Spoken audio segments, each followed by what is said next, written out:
وَلَقَدْ يَسَّرْنَا الْقُرْآنَ لِلذِّكْرِ فَهَلْ مِن مُّدَّكِرٍ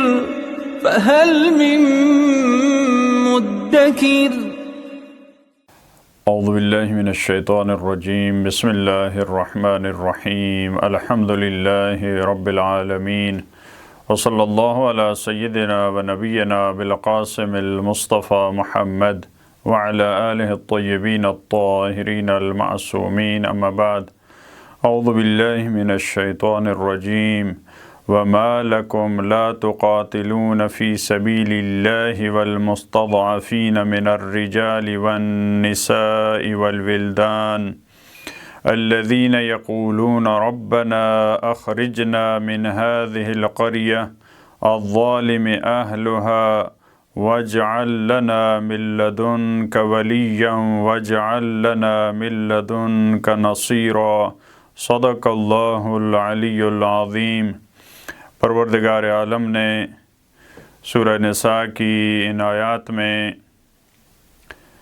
ان افراد کو ڈانٹا ہے، ان کی سرزنش کی ہے جو اللہ کے راستے میں، جو خدا کے لیے، جو دین کے لیے، جو مکتب کے لیے، قتال کے لیے، جہاد کے لیے نہیں نکلتے۔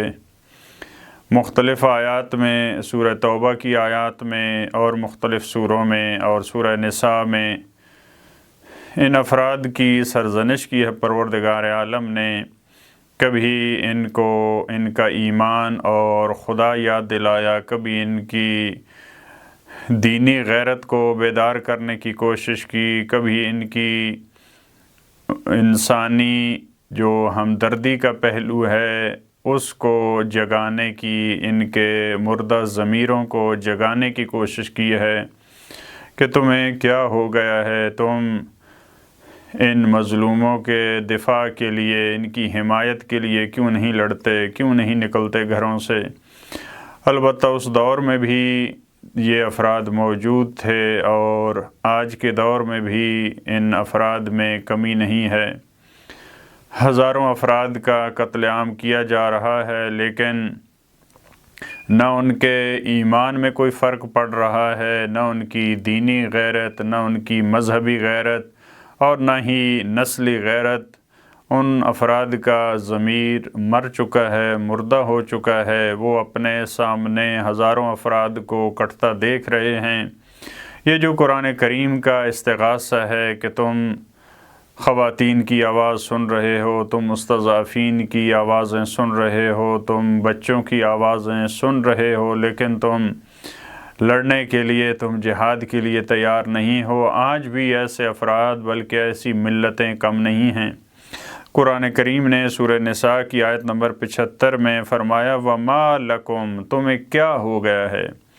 قرآن کریم کی اس طرح کی تعبیریں یہ قرآن کے نوحے ہیں، یہ قرآن کے استغاثے ہیں، یہ قرآن کریم کی سرزنش ہے، ان افراد کو ڈانٹنے کا انداز ہے جب یہ کہا جاتا ہے وَمَا لَكُمْ، تمہیں کیا ہو گیا، یعنی تمہاری غیرت کہاں چلی گئی، تم کتنے بے ضمیر ہو چکے ہو، تمہارا کیسے ضمیر مردہ ہو چکا ہے۔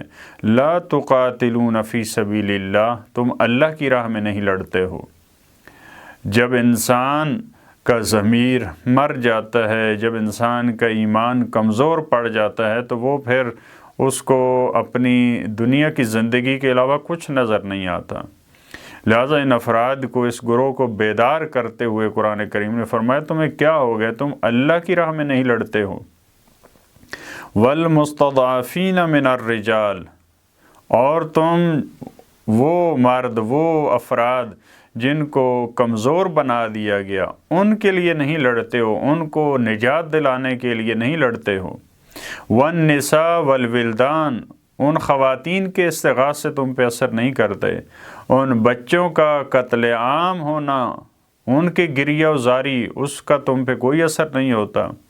ان کو نجات دلانے کے لیے، البتہ اس کا پہلا مصداق اس دور میں وہ مکہ تھا۔ جب ہجرت کی تو بعض افراد جو ہجرت کرنے کے قابل نہیں تھے، جو بوڑھے افراد تھے، بعض خواتین، بچے بعض ایسے افراد جن کی ظاہری حالت ٹھیک نہیں تھی، وہ سفر کے قابل نہیں تھے، بعض کمزور گھرانے، اس طرح کے افراد، لیکن یہ آیت محدود نہیں ہے اس دور میں، آج کے دور میں اسی طرح سے ہے۔ آج کے دور میں کتنی ایسی آبادیاں ہیں جن کو مستضعف بنا دیا گیا ہے، جن پہ استکبار اور جن پہ ظالم طاقتیں وہ ظلم کے پہاڑ توڑ رہی ہیں۔ تو یہ آیت آج بھی ہمیں مخاطب قرار دیتے ہوئے ہر ایک مسلم کے گریبان کو پکڑ کے یہ آیت کہہ رہی ہے کہ تمہیں کیا ہو گیا ہے، تم اللہ کے راستے میں کیوں نہیں لڑتے؟ تم ان افراد اور ان خواتین اور ان بچوں کی آہیں، ان کی سسکیاں، ان کے استغاث سے سن رہے ہو، لیکن تم پہ کوئی اثر نہیں ہو رہا۔ وہ کیا کہتے ہیں بچے، وہ خواتین کیا کہتی ہیں؟ الذین یقولون ربنا اخرجنا من هذه القریہ، ان کی زبان پہ یہ ہے، ان مستضعفین کی۔ البتہ اس میں توجہ کی ضرورت ہے، قرآن کریم نے ان افراد کو کمزور نہیں کہا، ضعیف نہیں کہا، مستضعف کہا ہے، جن کو ضعیف بنا دیا گیا۔ خود سے کمزور ہونا یہ اچھی چیز نہیں ہے، لیکن آپ دشمن سے مقابلہ کر رہے ہیں تو ممکن ہے آپ وہاں پہ کمزور پڑ رہے ہیں، تو اس لیے اس کو مستضعف، اور اس کے مقابلے میں جو گروہ ہے اس کو متکبر نہیں کہا، اس کو مستکبر کہا ہے۔ وہ بڑا نہیں ہے، جو ظالم ہے وہ بڑا بننے کی کوشش کر رہا ہے۔ ان افراد کی مناجات یہ ہیں، ان کی زبان حال یہ ہے، زبان مقال یہ ہے، ان کی زبان پہ یہ ہے، اے ہمارے رب، اے ہمارے پروردگار، اے ہمارے تربیت کرنے والے، ہمیں اس آبادی سے نکال دے، ہمیں یہاں سے نجات دے دے۔ کون سی آبادی؟ الظالم اہلھا، یہاں کے رہنے والے، یہاں کے بسنے والے یہ ظالم ہیں، یہ ظلم کر رہے ہیں ہم پر۔ وَاجْعَل لَنَا مِن لَّدُنْكَ وَلِيًّا، کتنی خدا شناسی عمیق ہے ان افراد کی۔ یہ ڈائریکٹ ولی کو نصرت کے لیے نہیں بلا رہے، یہ ڈائریکٹ نہیں مدد کے لیے پکار رہے، ایک ولی آئے کوئی ہمیں بچائے، خدا سے یہ چاہ رہے ہیں، کیونکہ وہاں بھی ان کی آواز کیا تھی؟ ربنا اخرجنا، یعنی یہ موحد ہیں، یہ توحید پرست ہیں، ان کی آواز کیا ہے؟ پروردگارہ تو ہمارے لیے ولی قرار دے، تو ہمارے لیے سرپرست قرار دے۔ وَاجْعَل لَّنَا مِن لَّدُنْكَ نَصِيرًا، تو ہمارے لیے مددگار قرار دے۔ آج بھی آپ دیکھتے ہیں وہ آبادیاں، وہ شہر، وہ علاقے، وہ ممالک جہاں پہ مستضعفین ہیں، ان کی آواز یہی ہے۔ جتنے ان پہ مظالم ڈھائے جاتے ہیں ان کی آواز یہی ہوتی ہے کہ خدایا تیرے علاوہ ہمارا کوئی مددگار نہیں ہے، خدایا تیرے علاوہ ہماری کسی پہ امید نہیں ہے، کسی مسلم معاشرے پہ، کسی عرب معاشرے پہ، کسی سے ہماری توقع نہیں ہے، ہم سب سے مایوس ہو چکے ہیں، لہٰذا خدایا ہماری امید کا آخری جو مرحلہ ہے وہ تو ہی ہے۔ الذین آمنوا یقاتلون فی سبیل اللہ والذین کفروا یقاتلون فی سبیل الطاغوت، دو گروہ ہیں لڑنے والے، ایک وہ افراد ہیں جو فی سبیل اللہ لڑتے ہیں، دوسرا گروہ وہ ہے جو فی سبیل الطاغوت لڑتا ہے، جو خدا کے لیے نہیں لڑتا۔ ایسا نہیں ہے کہ وہ کسی اور کے لیے لڑ رہا ہے یا وہ کہے کہ نہیں میں طاغوت کے لیے نہیں لڑ رہا، کوئی اور آپشن نہیں ہے، یا فی سبیل اللہ یا فی سبیل الطاغوت، جو خدا کے لیے نہیں لڑتے وہ طاغوت کے لیے لڑتے ہیں۔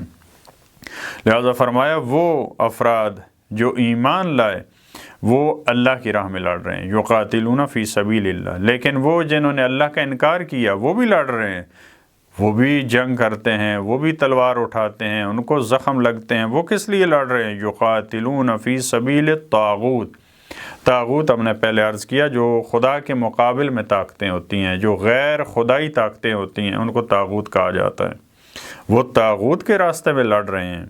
فقاتلوا اولیاء الشیطان، تو قرآن کریم نے حکم دیا آپ جو شیطان کے دوست ہیں آپ ان سے قتال کریں۔ یہ جو طاغوت کے راستے میں لڑ رہے ہیں یہ شیطان کے اولیاء ہیں، لہٰذا ان سے جنگ کرنا قرآن کریم نے یہ امر دیا، حکم دیا کہ آپ ان سے لڑیں۔ ان کید الشیطان کان ضعیفا، اور یقیناً شیطان کی چال یہ ضعیف ہوتی ہے۔ ظاہری طور پر ممکن ہے ہمیں لگ رہا ہو کہ طاغوت اور شیطان اس کو تو فتح مل رہی ہے، وہ تو کامیاب ہو رہا ہے، لیکن قرآن کریم نے شیطان کی اور طاغوت کی چال کو ضعیف قرار دیا ہے۔ ان کی قید کیونکہ ان کے مقابل میں جو قید ہے، ان کے مقابل میں جو تدبیر ہے وہ الہی تدبیر ہے۔ وہ جس راستے سے اپنی فتح کا جشن منانا چاہتے ہیں، پروردگار عالم اسی راستے سے اس فتح کو شکست میں تبدیل کر دے گا۔ پروردگار عالم اسی راستے سے ان کی فتح کو شکست میں تبدیل کر دے گا۔ وہ جو فتح سمجھ رہے ہیں، وہ جس کو اپنا نقطہ قوت سمجھ رہے ہیں، پروردگار عالم اسی کو نقطہ ضعف میں اور ویک پوائنٹ میں پروردگار تبدیل کر دے گا۔ لہٰذا آج بھی یہ آیات ہمیں پکار کے کہہ رہی ہیں کہ وہ افراد جو کمزور جن کو بنا دیا گیا، وہ خواتین، وہ بچے، ان کے لیے اگر آپ میں ایمان نہیں تو کم از کم آپ کی غیرت کو بیدار ہونا چاہیے۔ ایمان کے مرحلے میں اگر آپ جاگتے نہیں ہیں تو آپ کی غیرت کا یہ ہونا چاہیے، وہ آپ کے بھائی ہیں، وہ آپ کی نسل کے ہیں، وہ آپ کے زبان کے ہیں، وہ آپ کے رشتہ دار ہیں، آپ کو ان کے بچانے کے لیے، ان کے دفاع کے لیے قدم اٹھانا چاہیے۔ پروردگار آج کے دور میں ہمیں مستضعفین کی مدد کرنے اور ان کے لیے لڑنے، ان کے لیے جہاد کرنے کی، ہر طرح کی کوشش کرنے کی توفیق عطا فرمائے۔ اللہم صلی علی محمد و آل محمد۔